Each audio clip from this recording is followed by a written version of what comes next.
நீங்க வெளிச்சத்தை தேடி போக வேண்டியது இல்லை. டார்க்னஸ கடந்தீங்கன்னா அங்க வெளிச்சம் இருக்குது. எப்பவுமே ஒருத்தருடைய வாழ்க்கை இருளே இருக்கிறது இல்லை. Every tunnel has its light. எல்லா குகைகளும் முடிகிறது, அந்த குகைக்கு வெளியே வெளிச்சம் இருக்குது. நீங்க நடந்துகிட்டே இருக்க வேண்டியதான்.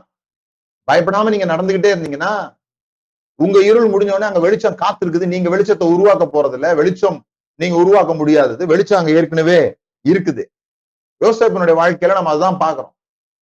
அவன் வெளிச்சத்தை தேடி போகல, ராஜ பதவியை தேடி போகல. அவனுடைய இருள்களை அவன் கடக்கிறான். அவனுடைய இருளை அவன் கடக்கும் பொழுது அவனுக்கான வெளிச்சம் அங்கே காத்திருக்கிறது. ஆமென். சோ உங்க இருளை நீங்க கடந்துட்டீங்களான்றதுதான் முக்கியம். அந்த இருளின் பள்ளத்தாக்கில் நான் நடந்தாலும் பொல்லாப்புக்கு பயப்படேன். தேவரீர் அவரு கூட இருக்கிறார். அதுதான் யோசேப்போட லைஃப். கர்த்தர் யோசேப்போட கூட இருந்தார். பிரதம மந்திரியா இருக்கும்போது கூட போடல கர்த்தர் யோசேப்போட கூட இருந்தாரு.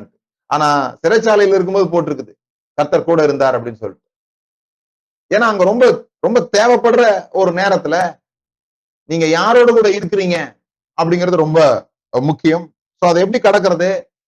இந்த இருளான பகுதியில் எப்படி கடக்கிறது? Dream, discipline, discernment. இந்த 3 காரியங்கள் அவனோட வாழ்க்கையில இருந்தது. ஒன்னு ட்ரீம், அவனுக்கு ஒரு கனவு இருந்தது. இரண்டாவது ஹேட் அ டிசிப்ளின். அவனுடைய வாழ்க்கையில அவனுக்கென்று சில பிரின்சிபிள்ஸ் இருந்தது, அவனுக்கென்று சில ஒழுக்கங்கள் இருந்தது. அதை கைவிடாம இருந்தான். அவன் எங்க இருந்தாலும் மகிழ்ச்சியா இருக்கிறதோ அல்லது மற்றவர்களுடைய பொருளுக்கு ஆசைப்படாம இருக்கிறதோ, சந்தர்ப்பம் அவனுக்கு பிரசன்ட் பண்ணும்போது கூட, தீமைகளை சந்தர்ப்பம் அவனுக்கு பிரசன்ட் பண்ணும்போது கூட, ஆசை என்கிற வடிவத்துல வரும்போது கூட அதை எடுத்துக்கொள்ளாமல் இருக்கிறதோ, இதெல்லாம் ஒரு பெரிய டெனாசிட்டி பாருங்க. அந்த கிராட்டிபிகேஷனை டிலே பண்றது, டிலேடு கிராட்டிபிகேஷன், இந்த மேக்ரோன் ட்ரஸ்ட் அப்படின்னு சொல்லுவாங்க. வெளிநாட்டுல இனிப்பு ஒண்ணு வச்சுட்டு, நம்ம இந்த லேஸ் சிப்ஸ் எல்லாம் இருக்கு இல்லையா, அது மாதிரி ஒரு இனிப்பு ஒண்ணு வச்சுட்டு பிள்ளைங்களுக்கு ஒரு எக்ஸசைஸ் கொடுத்தாங்க. உடனே சாப்பிட்றதா இருந்தா 2 டப்பா, இல்லைன்னா 20 டப்பா அப்படின்ற மாதிரி ஏதோ ஒரு எக்ஸசைஸ் வச்சுக்கீங்களேன். யாரெல்லாம் உடனே அதை எடுத்து சாப்பிட்டாங்களோ அவங்க எல்லாம் வாழ்க்கையில சாதாரண நிலைமையில் இருந்ததும், யாரெல்லாம் எனக்கு நிறைய வேணும் என்பதற்காக நான் இதை உடனே சாப்பிட மாட்டேன், கொஞ்சம் விட்டு லேட்டா தான் சாப்பிடுவேன் அப்படின்னு சொல்லி தங்களுடைய அபிலாஷைகளை, தங்களுடைய ஆசைகளை உடனடியாக நிறைவேற்றிக் கொள்ள வேண்டும் என்று நினைக்காதவர்கள் வாழ்வில பெரிய மகிழ்ச்சிகளை அடைகிறார்கள். தமிழ்ல சொல்லுவோம், சிற்றின்பத்தை விட்டுணும் பேரின்பத்தை அடைவதற்கு அப்படின்னு சொல்லிட்டு. அதுதான் அதனுடைய விஷயம்.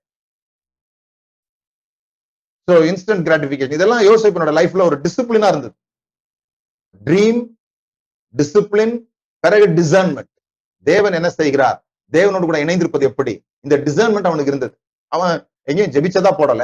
அவன் எப்ப பார்த்தாலும் தாவீது மாதிரி ஒரு பாடல் பாடிக்கொண்டிருந்தவனாக அந்த மாதிரிலாம் ஒரு ஆளா போடல. ஆனா அவன் தேவனால் நிறைந்தவன் என்பதை மற்றவர்கள் கண்டுபிடிக்கக்கூடிய அளவுக்கு வாழ்ந்தவன்.